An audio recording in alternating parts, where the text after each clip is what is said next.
శ్రీశైలం. ఆంధ్రప్రదేశ్ రాష్ట్రంలో మిత్రకేదానికి అధికార పార్టీ అన్ని రకాలుగా ప్రయత్నాలు చేస్తుంది.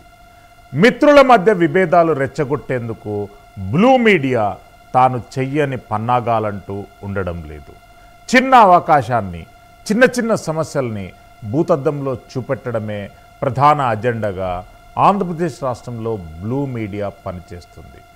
వివిధ ప్రాంతాలలో, నియోజకవర్గాలలో చిన్న చిన్న మనస్పర్ధలను పెద్దగా చూపించి అక్కడ రెచ్చగొట్టేటటువంటి ప్రయత్నాలు వైఎస్ఆర్సీపీ అధికార మీడియా సంస్థలు చేస్తుండడం అందరినీ ఆశ్చర్యానికి గురి చేస్తుంది. ప్రజాస్వామ్యయుతమైనటువంటి విలువలకు అర్థం లేదనేటటువంటి అంశాన్ని ప్రజలు భావిస్తున్నారు. మరోపక్క రాష్ట్ర వ్యాప్తంగా 175 నియోజకవర్గాలలో అన్ని పార్టీలు తమ అభ్యర్థులను ఖరారు చేసుకొని ఎన్నికల రణరంగానికి సిద్ధమవుతున్నాయి. జనసేనాని పవన్ కళ్యాణ్ పిఠాపురం బరిలో ఉండబోతున్నట్టు ఒక అంశాన్ని ఆయన్నే స్పష్టం చేశారు. మరోపక్క పవన్ కళ్యాణ్పై పోటీ చేసి పబ్లిసిటీ స్టంటును ఉపయోగించుకునేందుకు రామ్ గోపాల్ వర్మ కూడా సందులో సడేమియాలాగా ముందుకొచ్చారు. ప్రైమ్ టైమ్ డిబేట్లో ఈరోజు మనతో పాటు కిషోర్ తుపాటి గారు, ప్రముఖ పొలిటికల్ ఎనలిస్ట్, మనకు లైవ్లో అందుబాటులో ఉంటారు. వెంకటరెడ్డి గారు, వైఎస్ఆర్సీపీ అధికార ప్రతినిధి, వివేక్ బాబు గారు, జనసేన పార్టీ అధికార ప్రతినిధి, మనకు లైవ్లో ఉంటారు. కిషోర్ తుపాటి గారు, మొదటగా మీతో ప్రారంభిద్దాం. కిషోర్ గారు, రాష్ట్రంలో ఒక ఒప్పందపూరితమైనటువంటి, అవగాహన పూరితమైనటువంటి 3 పార్టీల కూటమి ఎన్నికలలో నిలబడబోతుంది. అయితే కూటమి మనోభావాలు దెబ్బతినే విధంగా చిన్న చిన్న అంశాలను ఇన్కాష్ చేసుకునేందుకు అధికార పార్టీ అన్ని కుయుక్తులు పన్నుతున్నది. ఎట్లా స్పందిస్తారండి? ఇది సిస్టమ్ మీద మీట్లో ఉన్నదండి, అడ్మిట్ చేయండి. నమస్తే శ్రీశైలం గారు, ప్రైమ్ లైన్ ప్రేక్షకులకి, తోటి ప్యానలిస్టులు అందరికీ కూడా నమస్కారం. సో ఇప్పుడే కదండి మొదలైంది, నాకు తెలిసి ఒక అలయన్స్ స్టార్ట్ అయింది. ఇప్పుడే విచ్ఛిన్నకరమైనటువంటి ఆలోచనలు అధికార పార్టీకి వచ్చాయి ఆల్రెడీ. ఇంకా రావాలి కదా. రాజకీయం అంటేనే అది కదండి. వాళ్ళు కూడా రాజకీయంలో విని చేయాలి. రాజకీయంలో యుక్తులు కుయుక్తులు అన్నీ ఉంటాయి కదా. వాళ్ళు కూడా వాళ్ళేమి ఎన్జిఓ నడపట్లే కదా, వాళ్ళు కూడా నడిపియాలి. అందరూ కూడా ఇప్పుడు ఇంకా నాకు తెలిసి 17th మోదీ గారు కూడా వచ్చే ర్యాలీ ఒకటి నడుస్తుంది. సో దాంతో ఇంకా ఒక హీట్ ఎక్కుతుందని అనుకుంటున్నాను ఆంధ్రప్రదేశ్ రాజకీయాలు.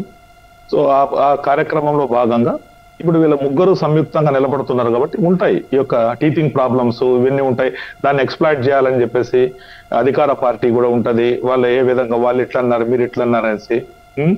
నాకు తెలిసి నేను కూడా ఎక్కడ చూశాను. ఇప్పుడు టీడీపీ వాళ్ళు మొదలు పెట్టినారు. ఇప్పుడు కొంతమంది గతంలో కొడాలి నాని గారు జగన్మోహన్ రెడ్డి గారిని ఆయన టీడీపీలో ఉన్నప్పుడు ఏం తిట్టారు. ఇప్పుడు బీజేపీని తిట్టిందని టీడీపీ తిట్టిందని వీళ్ళు చూపిస్తుంటే వీళ్ళు మొదలు పెట్టినారని నేను అనుకుంటున్నాను. ఆల్రెడీ చాలా చూశాను నేను. సోషల్ మీడియాలో వార్ జరుగుతుంది. ఇప్పుడు సోషల్ మీడియా కానీ మీడియా వారు కామన్ గా జరుగుతుంది వీళ్ళ మధ్య వాళ్ళ మధ్య. సో గతంలో ఉదాహరణకి కొడాలి నాని గారు, రోజా గారు తెలుగు మహిళా అధ్యక్షురాలు ఉన్నప్పుడు జగన్మోహన్ రెడ్డి గారిని తిట్టింది, లేకపోతే అప్పుడు ఈయన రాజశేఖర రెడ్డి గారిని తిట్టింది. ఇవన్నీ ఎక్స్పోజ్ చేసి ఎవరి ప్రయత్నం వాళ్ళు చేసుకుంటారు పాపం జనాలని. ఇది చూడండి వీళ్ళు ఎట్టన్నారు, వాళ్ళు ఎట్టన్నారు అనేసి. నాకు తెలిసి ఆంధ్రప్రదేశ్ లో బేసికల్ గా 90% టాప్ లెవెల్ పొలిటీషియన్స్ కి ఐడియాలజీ లేదండి. ఎవరు కూడా అంతే. ఈ రోజు ఈ పార్టీలో ఉంటారు, రేపు ఇంకో పార్టీలో ఉంటారు. సింపుల్. ఈ రోజు మనం తెలుగు రాష్ట్రాల్లో మొత్తానికి కూడా ఈ రోజు చూడండి, ఇప్పుడు కూడా ఏదో మనం న్యూస్ చూస్తున్నాం. BRS MP is going and joining Congress in Delhi tomorrow, Ranjith Reddy garu. So వాళ్ళు నిన్నటిదాకా ఉండింటారు, టక్కని మారిపోతున్నారు. ఆ విధంగా ఏం ఐడియాలజికల్ గా ఏమి ఉండదు.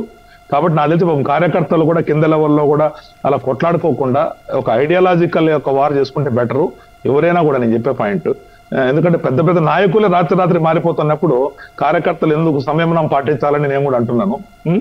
సో రాజకీయం కాబట్టి వైఎస్ఆర్సీపీ అయినా పనిచేస్తుంది, టీడీపీ అయినా ఆ విధంగా చేస్తుంది. టీడీపీ వాళ్ళ గురించి వాళ్ళు చేస్తారు. ఇప్పుడు ముగ్గురు కలిసినప్పుడు ఆటోమేటిక్ ఇప్పుడు almost it is like A bipolar contest in Andhra Pradesh.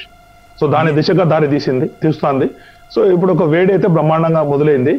నేను కూడా అనుకుంటున్నాను, ఒకవేళ ఏమన్నా ఎలక్షన్స్ కూడా ఏమైనా సెకండ్ ఫేజ్ ఆంధ్ర తెలంగాణ వరకు లాస్ట్ ఫేజ్ లో ఏమైనా వస్తాయేమో అనేసి. ఆ పాయింట్ లో ఎక్కువ టైం దొరుకుతుందేమో వీళ్ళకి, ఇంకా ప్రచారాలు ఎక్కువ చేసుకునేది అనుకొని నేను అనుకుంటున్నాను. సో ఆ విధంగా ఖచ్చితంగా వైఎస్ఆర్సీపీ చేస్తుంది. వైఎస్ఆర్సీపీ చేయడంలో కూడా తప్పు